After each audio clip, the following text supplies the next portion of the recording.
The good thing is the organization is still growing. So after filing suit behind Chapter 23, which they're so proud to strut around, then the senator and Brother Anderson brought the news back to Louisville. In 2008, fast speed ahead, we hurry up and got us a chapter. A lot of it was because I just totally would not let Middlesboro sit down there and claim that they were the awesome top chapter of whatever, okay? But in the rearview mirror, underneath the scope, was Fort Knox. And I said, boy, if we get a chapter at Fort Knox, we're going to be rocking and rolling. We do have the very, very proud leadership of our Fort Knox chapter here. The doggonest thing about it is, in trying to hoodwink them and fish and draw them in, I landed 2 fish at one time. And then after I hooked both of the fish, then I found out that the person I was fishing and trying to hook is also the vice and the president-elect of the Purple Heart. And I said, oh, man, don't nobody, Miss Baines, don't you think about telling me I can't recruit, okay? Because if Cal Perry thought he did something, honey, this is it, okay? We'd like to have the representatives from the Fort Knox chapter of NAVETS and the president-elect of the Purple Heart come up.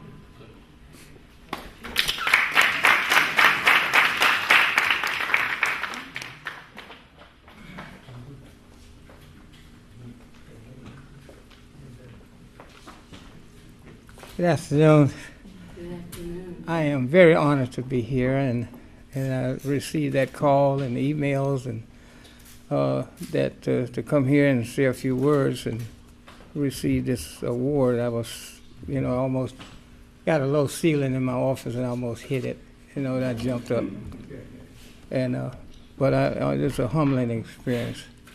Before I start, I'd like to point out I have family here. And I like to introduce my wife, Gail, my daughter, Selena,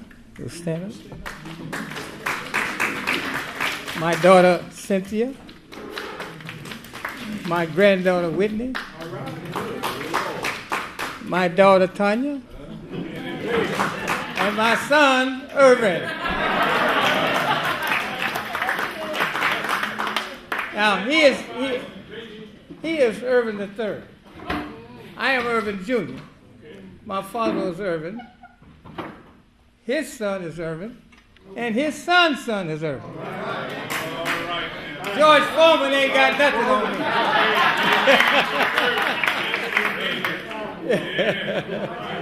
George Foreman ain't got nothing. Well, I like to say a couple of words about service, because that's what I'm all about.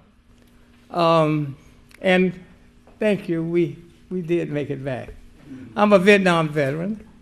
I've been in the service, I was in the service for 31 years. I came out as a sergeant major, and I didn't want to come out when they told me I had to go. I wanted to stay to 35 years, but they told me I couldn't go no further. It was political at that point.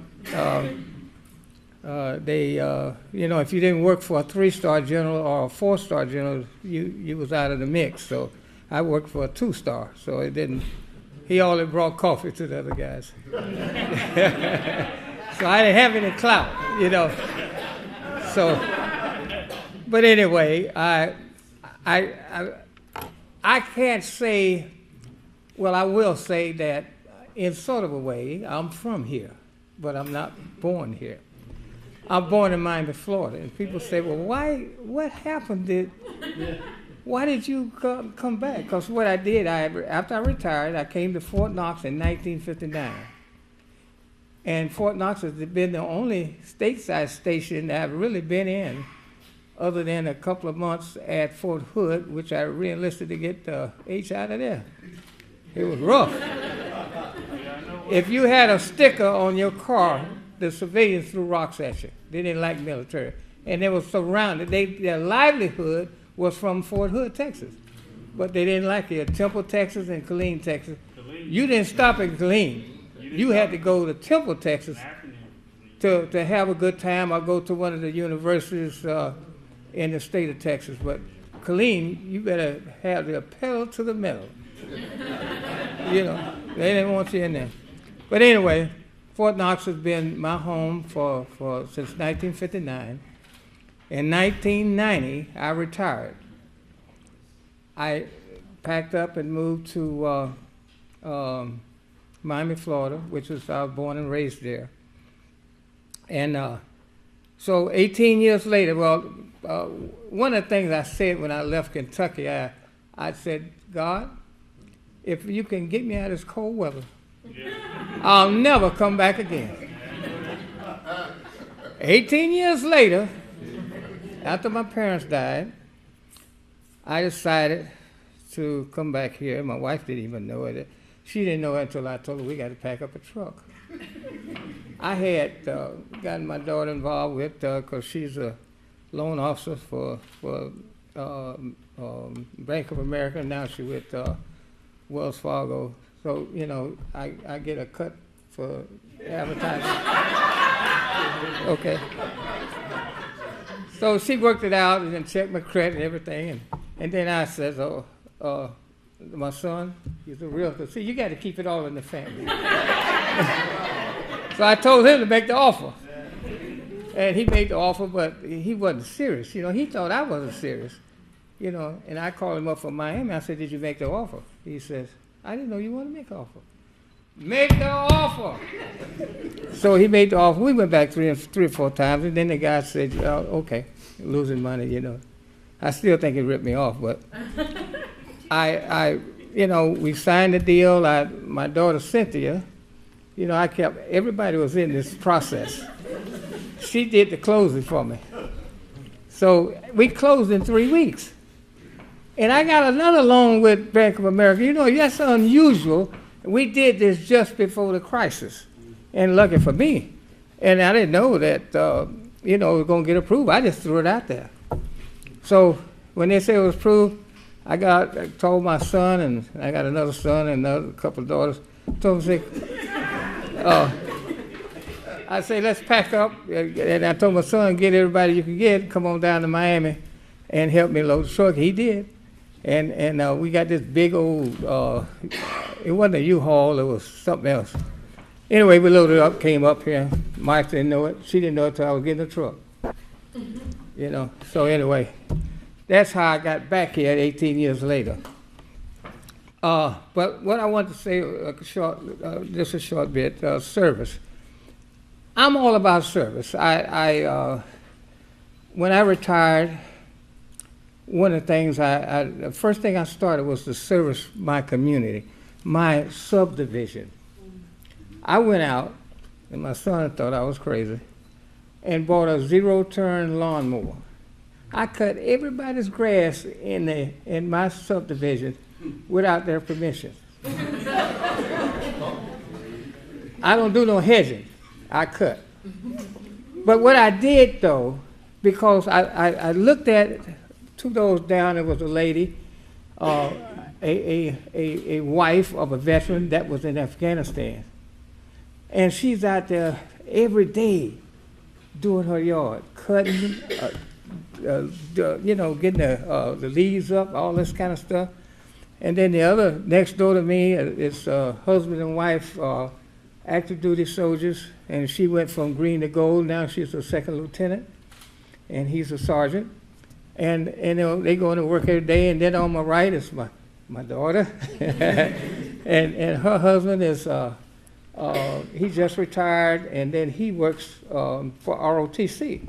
So everybody got some ROTC potential students. Don't forget the plug. He can help them get into college. I think he services 5 universities here in Kentucky and Indiana and Ohio. So, you know, another plug. So, you know, I cut their grass, and I'm looking at all these folks. You know, I'm retired, I'm sitting back, I'm laying down as much as possible.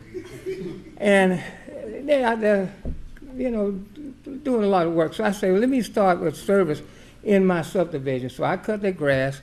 Then we had a new young E5 sergeant and his wife and 2 kids moved into a house next to my daughter. And they got a big yard. My yard is not that large. And then, you know, the grass is growing, and then they didn't have time. They worked for Human Resource Command. And I cut their grass. One day he was home. He ran out the door. He says, "Sergeant Major, you don't have to cut my grass." You know, he said, I need this PT. And I looked at him, I kept on driving. You know? And so I told him, this is what I want to do. I say, don't cut your blessing. This is a blessing. I said, this is something I want to do. Help me out. And he walked away. Then he went and got his wife. They came back over to the house with money in an envelope, trying to give it to my wife. I said, don't touch it. Don't touch it. And then they left. They said, thank you. And so that's what I do in the community.